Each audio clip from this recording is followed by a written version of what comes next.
Hannah was born in 1917 in Moscow during the Russian Revolution. Her Zionist parents, Sarah Lifshitz and Benzion Aharonovich, married at the turn of the 20th century. On their honeymoon, they visited Palestine and bought there plots of land. In 1912, while still living in Vilna, they also purchased land in Kfar Saba, an early agricultural settlement, and planned, after their intended immigration to Palestine, to build their new home there.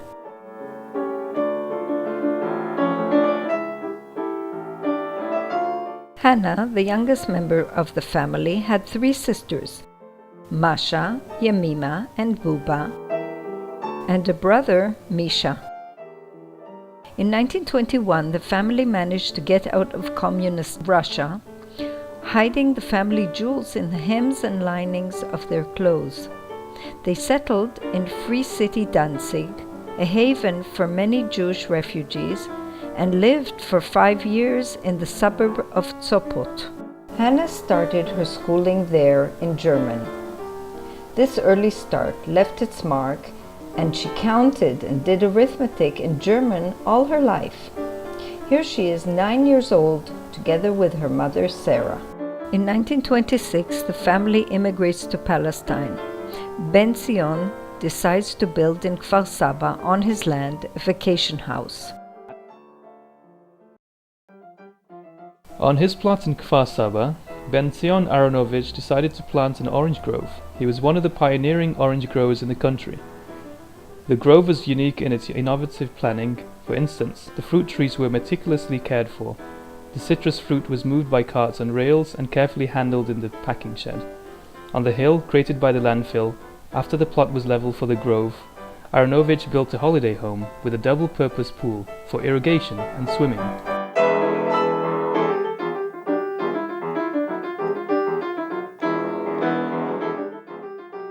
Around the house was a magnificent garden with rare trees and plants. It is thus not surprising that the house was nicknamed the Palace. In later years, Mitzaron, the family factory for juices and preserves, was built in the vicinity of this grove.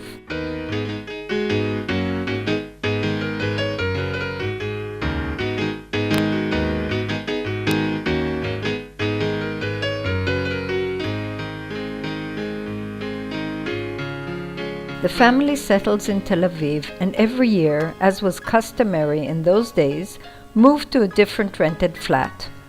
Benzion, therefore, decides to build himself a house on Rothschild Boulevard.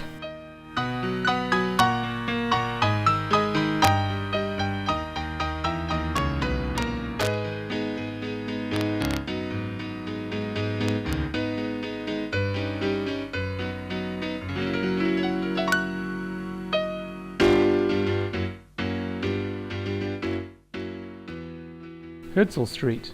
What a pleasant place to stroll along, with its shops and Hebrew signposts. And at the end of the street, we arrive at the famous Herzliya Gymnasium School.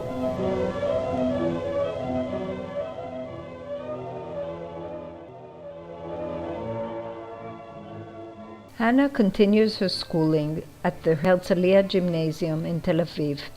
Her childhood was happy and carefree. She joined the Scouts, went horseback riding, and later also learned to ride a motorcycle. She spent time on the beach, went on hunting trips with friends, and to ski in Lebanon, played tennis, and traveled around the country in the family car with friends, and especially with Buba, her sister.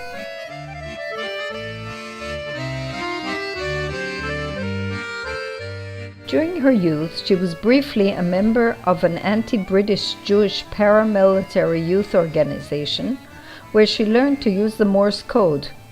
Her commander told her that in comparison to her daring sister Buba, she was rather disappointing. In the summer of 1935, after turning 18, she graduated from high school. Here she is with her close friends with whom she kept in touch for the rest of her life.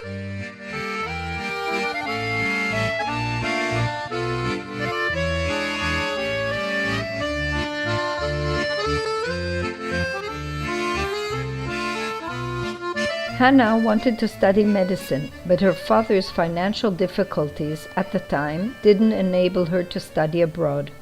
In Palestine, there was no medical school as yet. Therefore, she chooses to study a closely related discipline, bacteriology and hygiene, at the recently founded Hebrew University on Mount Scopus in Jerusalem. Hannah is well remembered as one of the prettiest and most fun-loving young women on campus.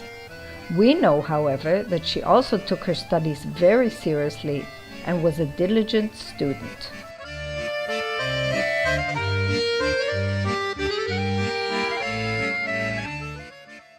It was here that she met Professor Ladislaus Farkas, the young, handsome and romantic physics professor of Hungarian origin, called Bobby by his friends and family.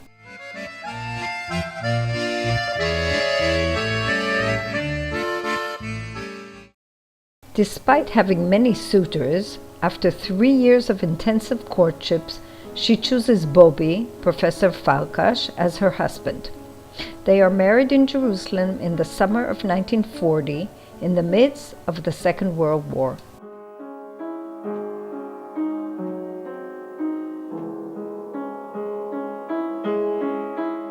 Hannah, who had graduated before her marriage with an MSc, continues with her studies towards a PhD. For many years, she researched the effectiveness of chlorine and bromine as bacterial disinfectants.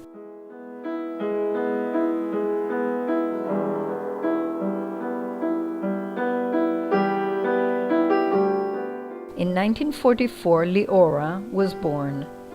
Here she is on the balcony of our home on Itamar Ben Avi Street in the Kiryat Shmuel neighborhood in Jerusalem.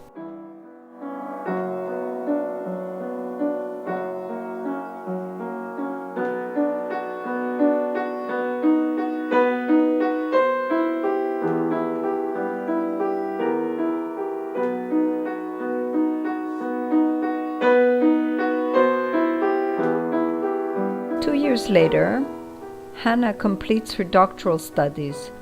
Here she is presenting her PhD thesis in front of a group of professors.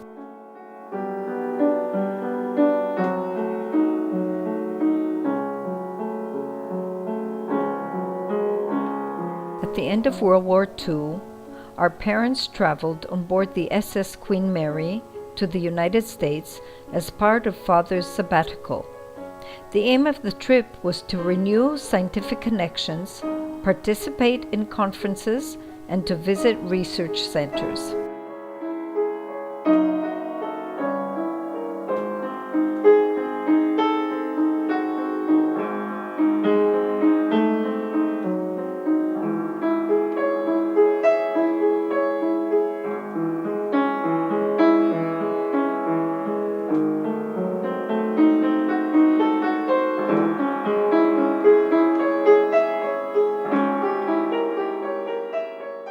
Liora remained in Jerusalem with the Berger family.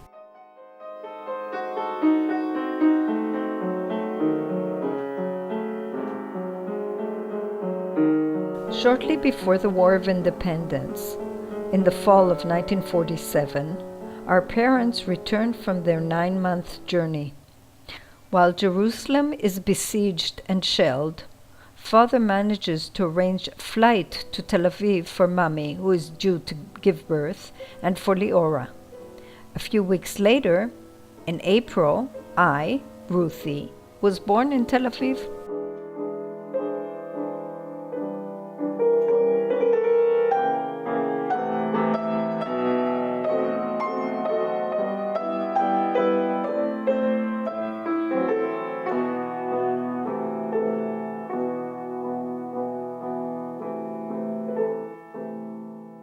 Several months later, while on a secret mission to the United States, our father perishes en route in a plane crash.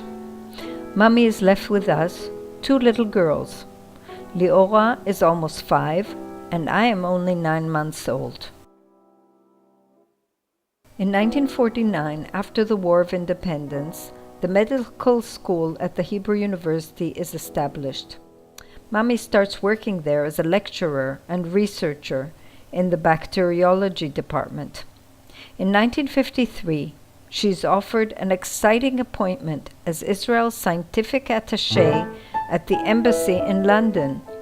After much thought, she decides to take the position, and the family leaves for England.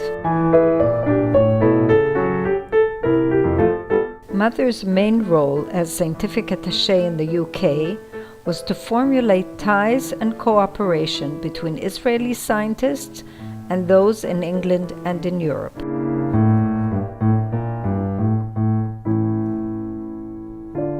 We, aged 5 and 9, entered the British educational system, at first at a local school in London, and later at a Jewish boarding school in Brighton.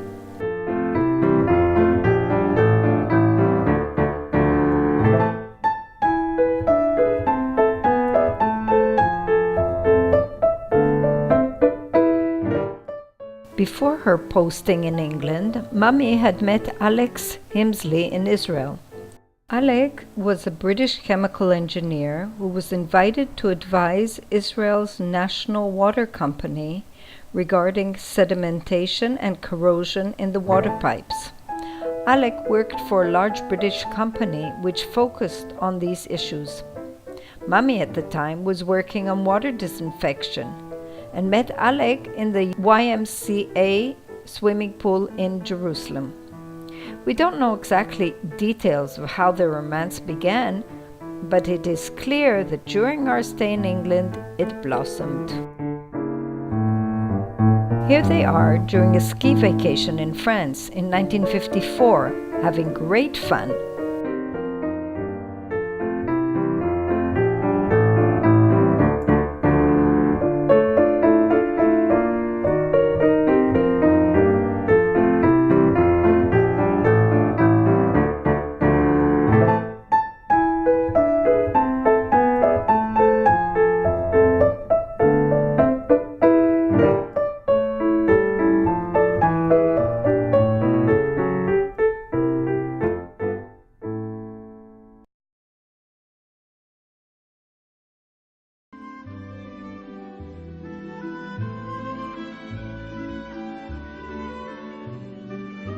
In England, Mummy exposed both of us to Western culture.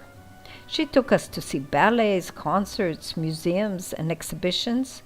We also were exposed to spending time and being around adults and their learned conversations, while she was visiting or hosting friends and scientists.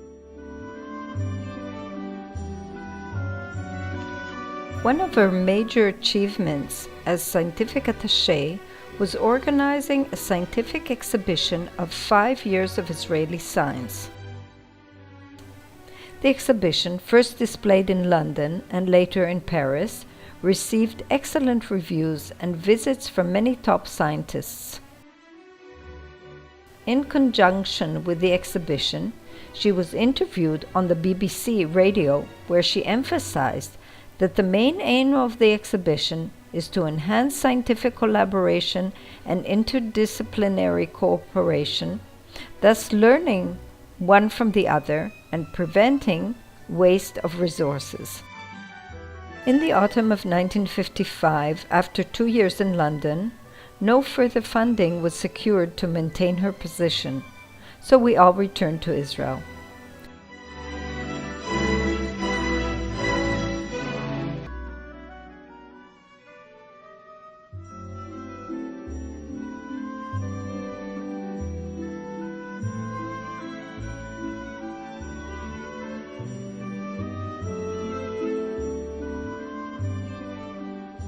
Our homebound journey included a trip through France, and in Marseille we boarded an Israeli tzim ship bound for Haifa.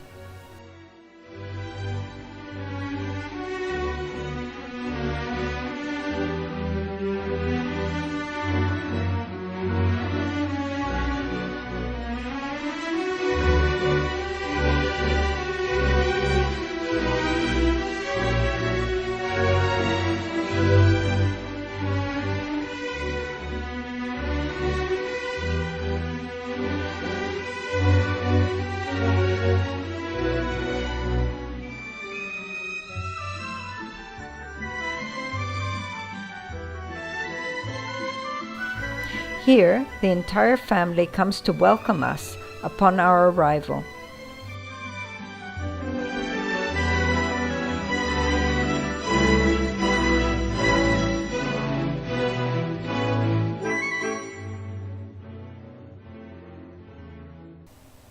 Mommy returns to her lecturing and research position at the Hebrew University School of Medicine in Jerusalem. Meanwhile, Alec was sent by his employer, a British company, to Toronto, Canada to open there a daughter company. Mommy and Alec correspond, and in the summer of 1956, they meet in the States.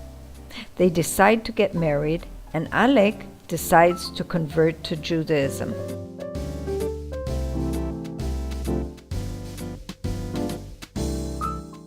We remember those 2 happy years back in Israel.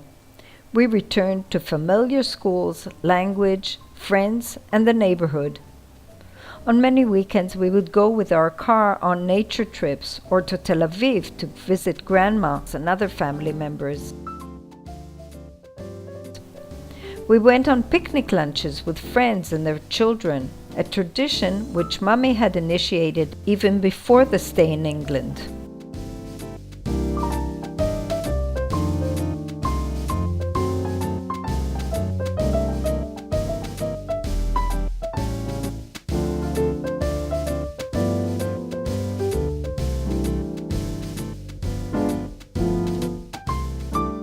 In February 1957, Alec comes to Israel, and the wedding takes place at the home of Rabbi Raphael Kook, the chief rabbi of Tiberias.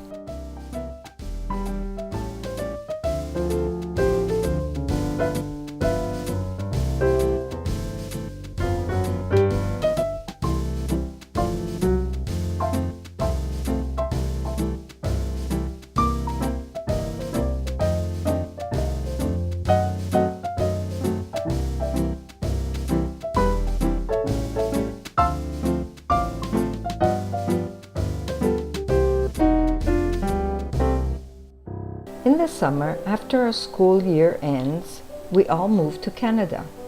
On the way, we spend a week in Switzerland vacationing with Grandma and Aunt Masha, Mommy's older sister, and another week in Berlin, where Mommy has matters to attend to and purchases household items for the new home in Canada.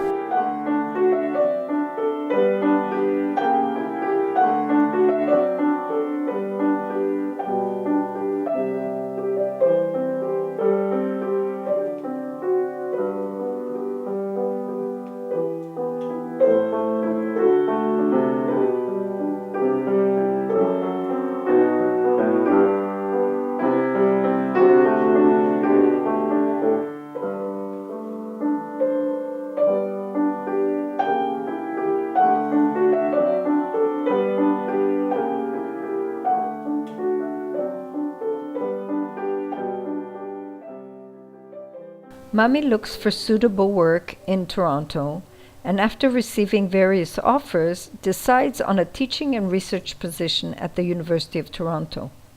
She establishes a course for bacteriology and preventive medicine for postdoctoral fellows from around the globe, mainly from third world countries. This is part of the Colombo Plan and Canada's contribution to developing countries. For the next 20 years, she runs the course, meeting interesting people from all over the world, including India, Malaysia, Singapore, Sri Lanka, and Japan.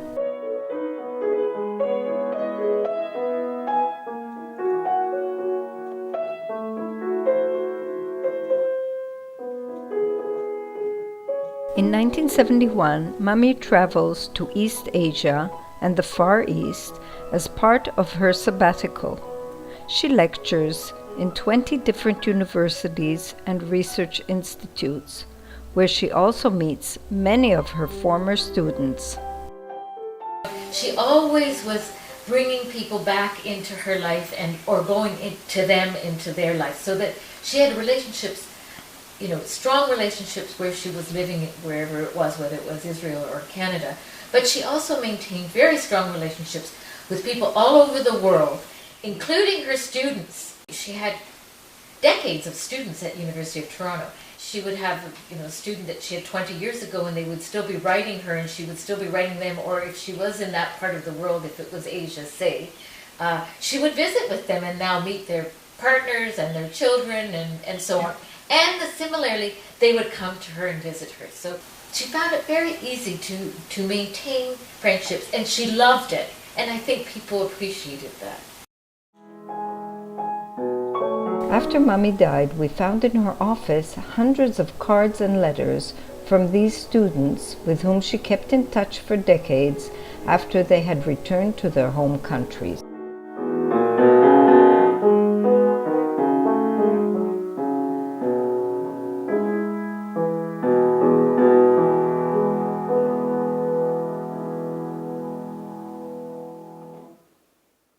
Both Mommy and Alec love hosting students, friends, and family at their home. Every Purim, they held a costume party, which became a highly anticipated event by their friends.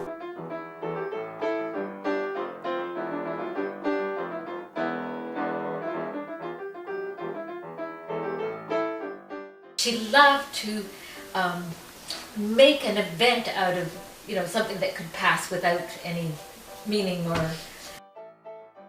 She held a lot of parties for her academic friends, parties for her neighbors, parties for other kinds of friends, parties that involved several generations, and each of these parties would not always, but had a theme. The other thing is that she liked dressing up. So these parties would enable her to, wear something that she liked wearing, or something that had meaning to her. I bought this skirt 40 years ago, and she would always she infused meaning into events and into her life.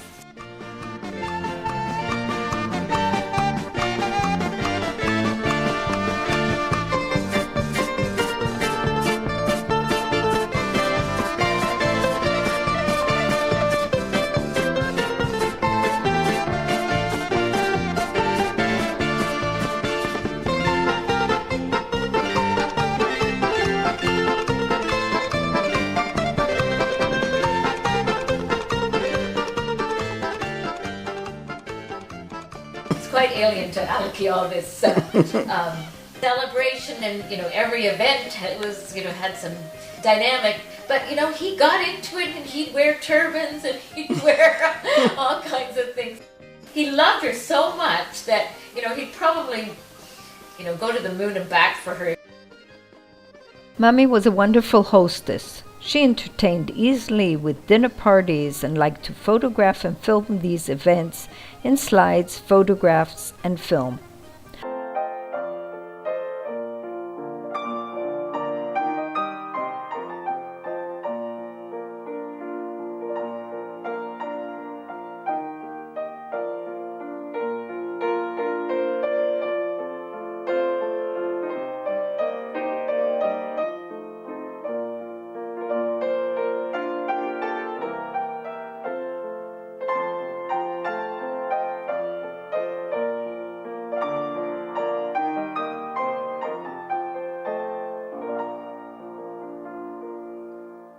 Often, at these parties, the entertainment included watching home movies of historical events in Israel.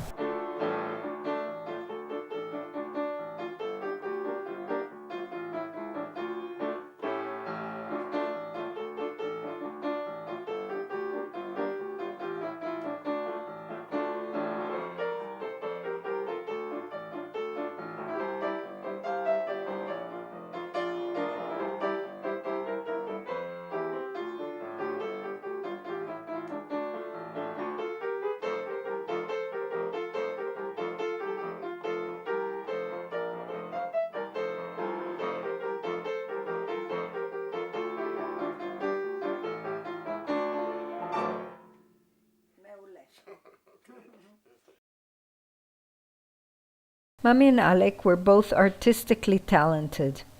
Mommy loved sculpting and outdoor painting.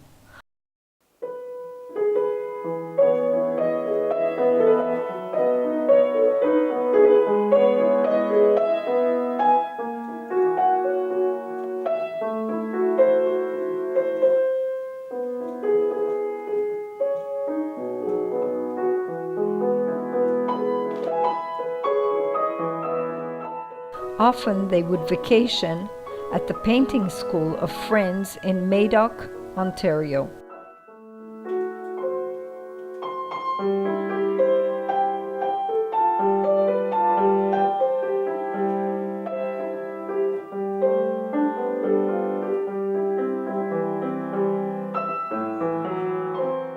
Apart from art, both Mami and Alec loved sports activities, which they did together: tennis, ice skating, skiing, and swimming. Almost until her final days, Mami exercised and swam every day.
Mami was always elegantly dressed. She taught us from an early age that everything had to be coordinated: the colors, the jewelry, the scarves, and the hats. We still have some of her unique clothing articles and emulate her taste.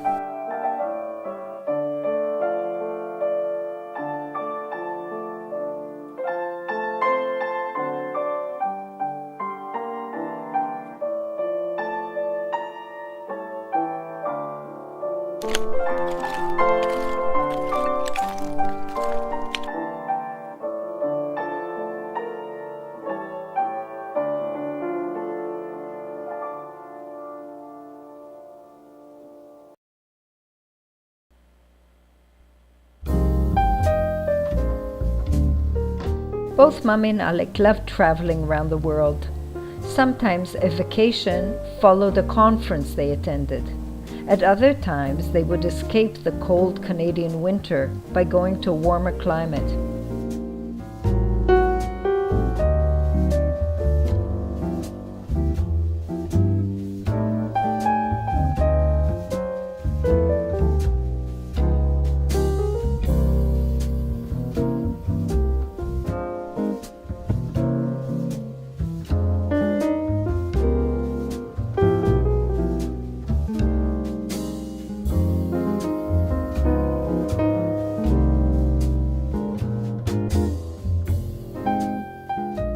But every year they made a trip to Israel to visit the family.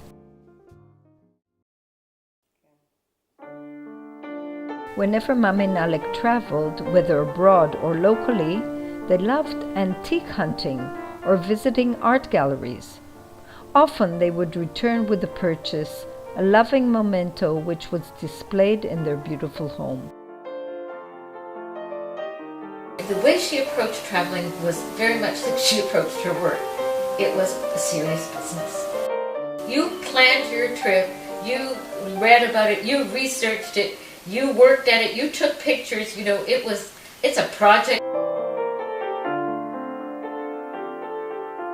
I think she thought of traveling like, this is a gift to me. I'm lucky to be here, so I'm going to take full advantage of this, and I'm going to make a big effort to understand everything I can. In 1967, Mami and Alec decided to buy a house of their own, even though Leora returned to Israel 5 years earlier, and I was already at university. Until then, they had lived in a rented apartment in Rosedale, a beautiful residential neighborhood near the city center, not far from the University of Toronto. They purchased an old home in Rosedale, which they renovated, cared for, and loved, and in which they hosted for over 20 years the growing family and their many friends who visited them often. In her mind, it was always a possibility that she might find something. And often she did find something. And then she loved these little treasures, or big treasures. She would love them. And she had them all over her home in Rosedale. And if you went and you say, oh, I like that. I found that in Turkey in 1963 when Aleki and I were there, and she'd tell you some wonderful story about how she found it. And so it was always, her home was filled with these treasures that she often had found or that somebody had given her. And these things had symbolic and aesthetic value to her and filled her life. In 1983, Mommy retired officially from her position at the university as professor emeritus. That did not stop her from working, of course. Over the next decade, she continued her research and ran a lab for which she had personally acquired grants from funding organizations. Out of her 127 published papers, 40 were published in her last decade. She concentrated largely on the antiviral and anticancerous activity of a protein which she had isolated from bacteria. Studies on animals showed that the protein can reduce the size of tumors. When she herself became ill with cancer, she decided to try injecting herself with the isolated compound. What a brave and determined person she was. Unfortunately, it was too late and too little. While living in Canada, Mommy and Alek contributed and assisted many academic and medical institutions from Israel. Among these are the Weizmann Institute, the Hebrew University, Beilinson Hospital, Ben Gurion University, and others. They opened their house to such fundraising events. In 1986, Alex fell ill with cancer, and after only 10 months, passed away. They had lived together for 30 happy years. A few months later, in the summer of 1987, Mommy decided to move out of their beautiful big house into a spacious apartment in the city center within walking distance of the university. Mommy continued with her research, liaising with new companies and collaborating with scientists and physicians. She also spent more time with the growing family during her frequent visits to Israel. Still in Alex's lifetime, they had bought a flat in Jerusalem where they would stay when coming to visit the family and the grandchildren. Lior and David's daughters, Michal and Tamar,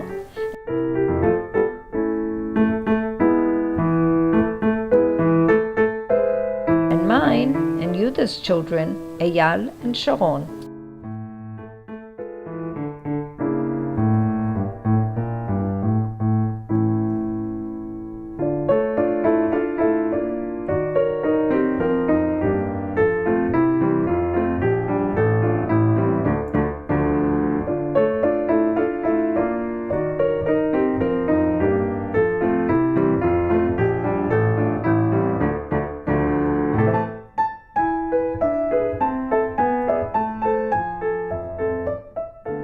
"20 years have passed since Mommy died, and we all missed her very much. What a pity that she and her great-grandchildren didn't have the opportunity to know each other."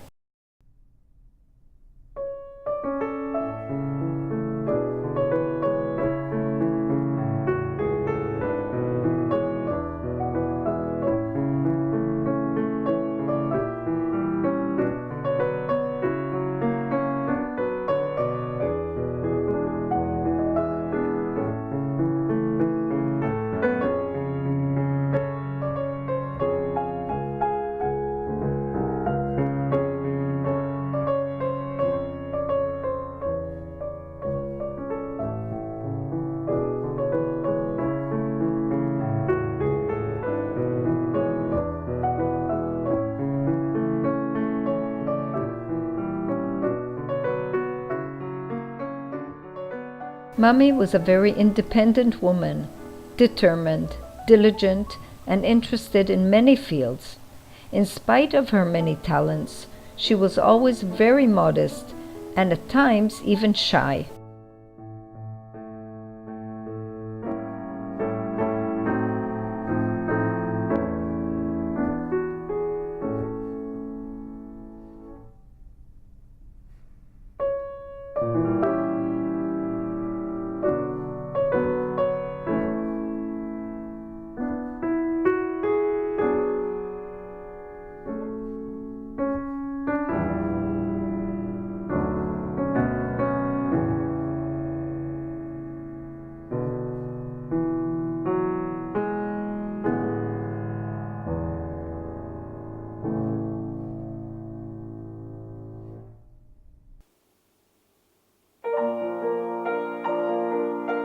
Her beauty radiated from her at every age.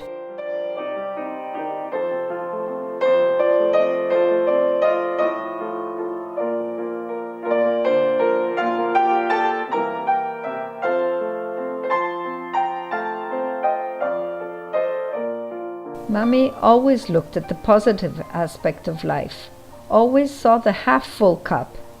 Even in her most difficult days of pain and illness, and despite her sorrow at losing both husbands, she focused on the positive.